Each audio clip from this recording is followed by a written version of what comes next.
ഈ ബിയറടിയൊക്കെ തുടങ്ങി. ആ ഏട്ടത്തി എന്തെങ്കിലും ഒന്ന് പറ.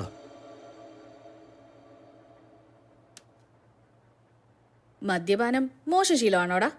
അപ്പൊ നീ കുടിക്കുന്നതോ? അത് പിന്നെ ഞാൻ ഒരാണല്ലേ, അതുപോലെയാണ് ഏട്ടത്തി. ഓ, ആണ് പെണ്ണ് പല ദുശീലങ്ങളും ആണുങ്ങൾക്കാവാം, ഒരു കുഴപ്പമില്ല. അത് പെണ്ണ് ചെയ്ത ഭൂകമ്പം. അതല്ല ഏട്ടത്തി, നിങ്ങൾ പെണ്ണുങ്ങൾ ഞങ്ങളെ പോലെ അല്ലല്ലോ. നിനക്കേ എന്റെ മുഖത്തോക്കി സംസാരിക്കാനേ ഈ ഒരു ഗ്ലാസ് ബിയറിന്റെ പവർ പോരാ.